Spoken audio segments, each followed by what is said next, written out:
तो क्या इस देश में लोकतंत्र सुरक्षित है? पर यह बात कोई उठाना ही नहीं चाह रहा, इस पर कोई बात करना ही नहीं चाह रहा है, क्योंकि जो बुद्धिजीवी इस पर बात कर सकते थे उनकी आवाजों को दबा दिया गया है, या कुछ बुद्धिजीवी अब डर की वजह से बात नहीं कर रहे हैं। सबको दिखाया जा रहा है ईडी आ जाना या किसी झूठे केस में फंसा देना। अगर तुम्हारे ऊपर ईडी का केस नहीं लग सकता तो कुछ नहीं है, कुछ ऐसा केस बना दो, लड़कीबाजी वाला ही केस बना देंगे। कितना मुश्किल है। आजकल फिल्मों में देखते हो ना, एक व्यक्ति जिसकी छवि बिल्कुल साफ हो उसके ऊपर लड़कीबाजी का आरोप लगा दो। तो जब सच्चाई बोलने वाले चुप हो जाते हैं तो उस देश में जो जनसंख्या पनपती है उस प्रजाति को मैं चुलगौजा प्रजाति कहता हूं। तो अब भारत में चुलगौजों की संख्या बढ़ती जा रही है। चुलगौजा एक प्रजाति है जो गधों को अपना पूर्वज मानते हैं। गधों के सभी लक्षण इन चुलगौजों के अंदर होंगे, और इनकी सबसे बड़ी विशेषता यह होती है चुलगौजों की कि उनके आकाओं के द्वारा कोई भी काम किया जाए, भले ही वो राष्ट्र विरोधी हो, पूरी तरह से गलत हो, इन चुलगौजों का यह धर्म होता है कि उस काम को सही ठहरा देना, फिर चाहे उस निर्णय की वजह से पूरा देश ही गर्त में क्यों ना चला जाए। नोटबंदी हुई इस देश में, सरकार को यह जवाब देना चाहिए कि उस नोटबंदी से क्या फायदा हुआ, क्या नुकसान हुआ। और अगर एक बार नोटबंदी करने से,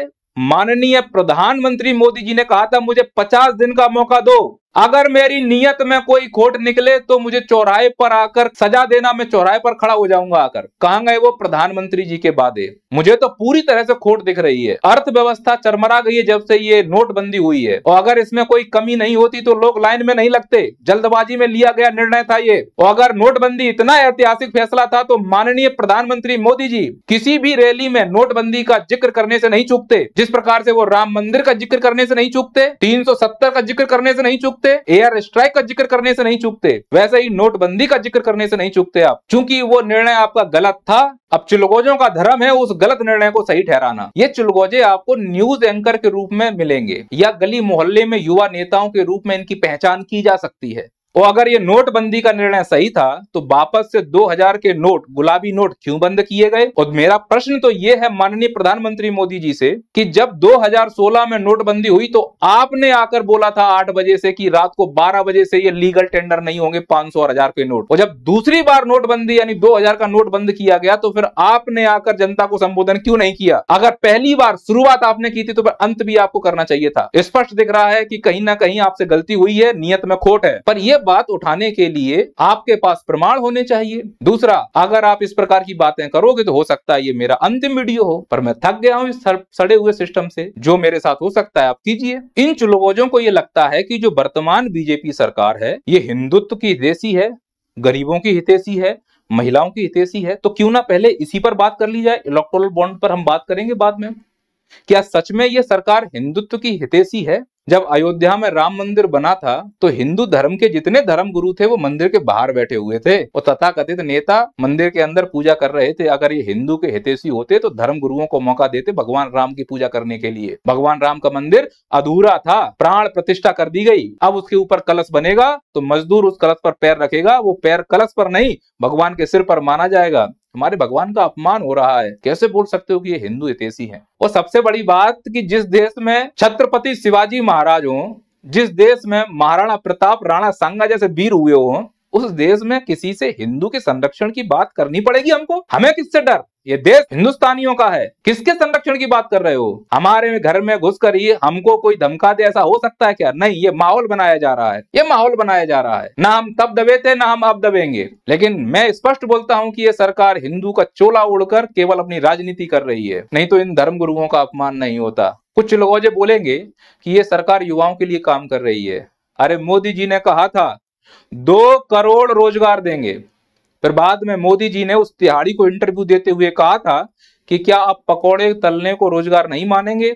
2 करोड़ से पकोड़े पर आ गए। कैसे मान लूं कि ये सरकार युवाओं के लिए काम करना चाहती है? माननीय मोदी जी, रोजगार और आजीविका में अंतर होता है। पकोड़े तलने से आजीविका चलती, उसे रोजगार नहीं कहते। और अगर ये देश सच में युवाओं की चिंता करता तो जो सरकारी नौकरियों की प्रक्रिया चल रही है, जो कि ज्यादा लंबा नहीं जाएगी, क्योंकि अब टेंडर प्रथा शुरू हो चुकी है चंदे की वजह से, इसीलिए तो सरकारी नौकरियां निरंतर कम होती जा रही हैं।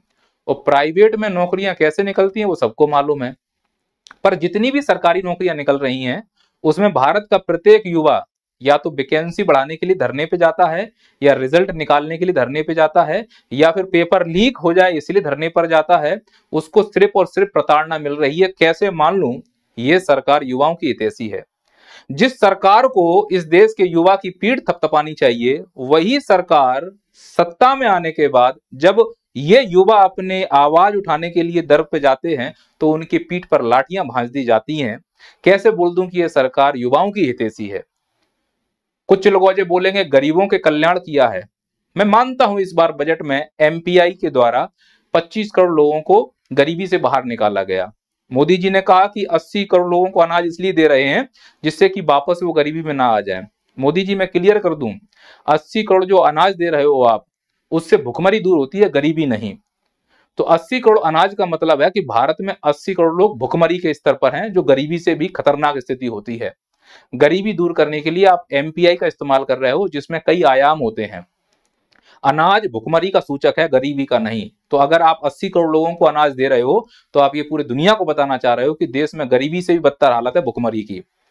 और रही बात गरीबों की, तो गरीबों की स्थिति कभी प्लेटफॉर्म पर जाना, रेलवे प्लेटफॉर्म पर जनरल डब्बों में समझ में आएगा कि भेड़ बकरियों की तरह भरकर जाते हैं डब्बों में। बुलेट ट्रेन चलाने वाला यह देश 4 जनरल डब्बे नहीं जोड़ पा रहा है। छठ पूजा होती है बिहार की, जानवरों की तरह भर के जाते हैं ट्रेन में, 2 एक्स्ट्रा ट्रेन की व्यवस्था नहीं हो पा रही है। कैसे मान लूं ये सरकार गरीबों के लिए काम कर रही है। और चिलगोजों की संख्या ज्यादा है, वो तो महिमा मंडल करेंगे कि ये सरकार किसानों की हितैषी है। अरे जिस सरकार में 2-2 बार किसान आंदोलन करें और सरकार उनकी बात को सुनने को तैयार नहीं है, बाद में सरकार फिर थूक कर चाट ले, वो बात अलग है। झुकना पड़े वो बात अलग है। लेकिन एक तरीका होता है कि तुम्हारे दरवाजे पर अगर कोई आ रहा है, इस सरकार की ये हालत है कि अगर युवा किसी संस्था के दरवाजे पर जाए, जैसे मध्य प्रदेश पीएससी में युवा आयोग के सामने धरना देते रहे, कोई भी अधिकारी बात करने नहीं आया।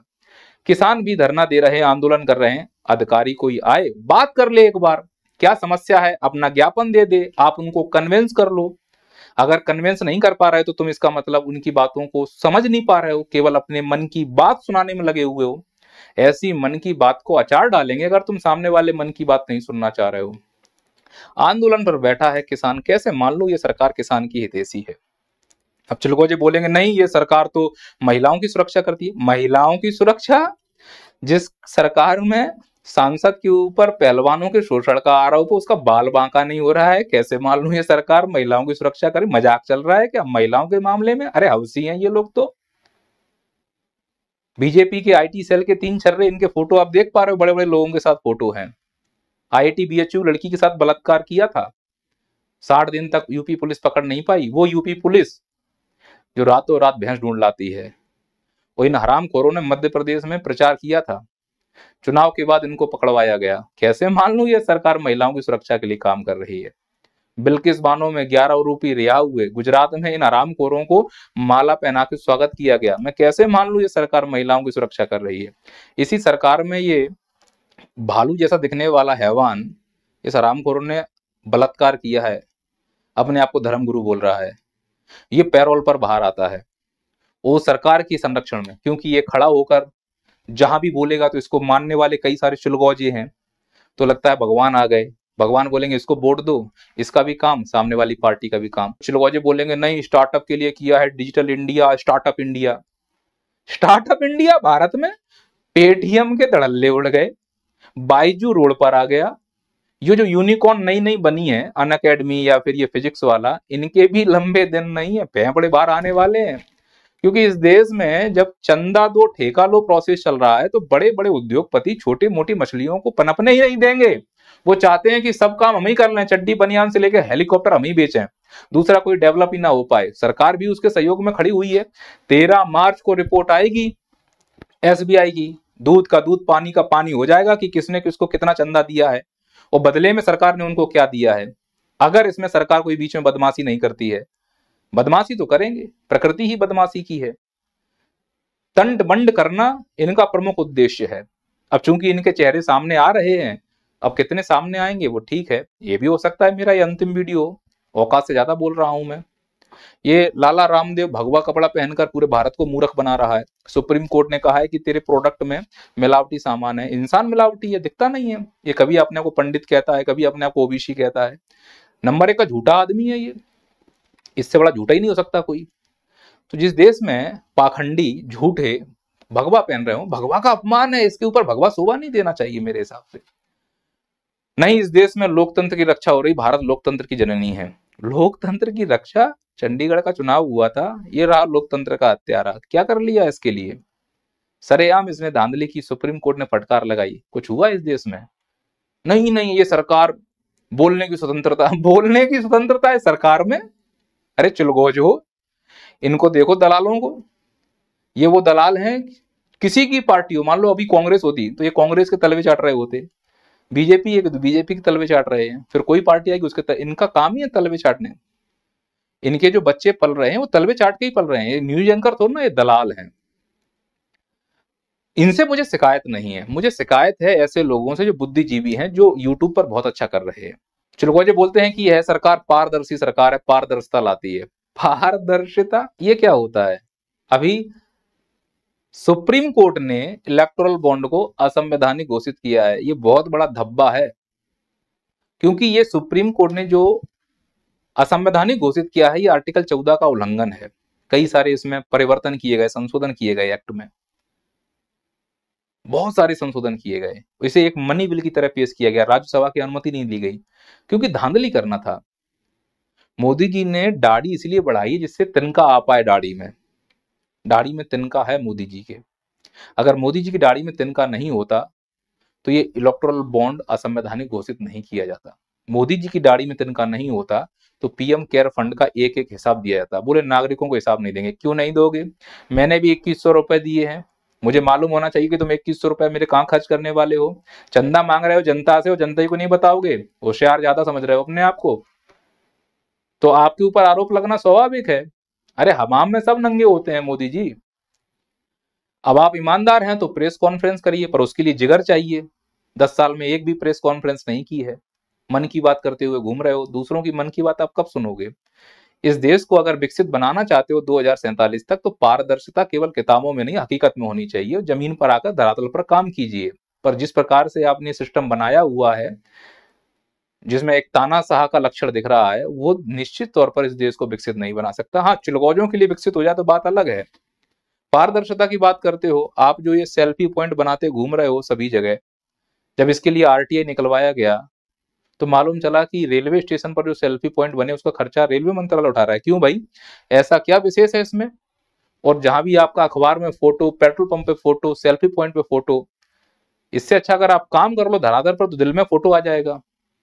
अब आपको डिसाइड करना है मोदी जी कि आपको लोगों के दिल में आना है या फिर आपको फोटो में आना है। नितिन सेठी की रिपोर्ट था, उन्होंने पहले ही कहा था कि ये जो इलेक्टोरल बॉन्ड है ये असंवैधानिक घोषित होने चाहिए, और 5 सदस्य के इस पीठ ने, सुप्रीम कोर्ट ने इसको आज असंवैधानिक घोषित कर दिया। 15 मार्च का समय है, अब देखो क्या होता है, सरकार कितना करती है। इस इलेक्टोरल बॉन्ड का सबसे ज्यादा जो चंदा आया है वो बीजेपी को आया है, लगभग 6,500 करोड़ रुपए। वो स्पष्ट दिख रहा है ना धांधली। अब जो सरकार अगर सत्ता में है तो फिर वो स्वाभाविक है कि उन लोगों को लुटाएगी ना जो ऊपर बड़े बड़े उद्योगपति हैं। क्या मोदी जी ईमानदार हैं? आप कमेंट करके बताइए। मेरा प्रश्न है, क्या मोदी जी ईमानदार हैं? अगर मोदी जी ईमानदार होते, ये तब कहा जा सकता था जब उन्हें चीजों की जानकारी नहीं है। मैं मोदी जी की ईमानदारी पे इसलिए शक कर रहा हूं कि एक बार अजीत पवार के लिए उन्होंने कहा था कि यह व्यक्ति भ्रष्ट है, और उसके 3 या 4 दिन के बाद उसी अजीत पवार को पार्टी में शामिल कर लिया गया। इसका मतलब मोदी जी के नाक के नीचे ये सब हो रहा है। अगर आप उस कार्य में संलग्न हैं तो आप भी भ्रष्टाचारी हैं। आप भ्रष्टाचारी तब बड़े हो जाते हैं जब आप ईमानदारी का ढोंग करते हैं और भ्रष्टाचार कर रहे होते हैं, तब आपसे बड़ा भ्रष्टाचारी कोई नहीं होता। बीजेपी क्या वॉशिंग मशीन है?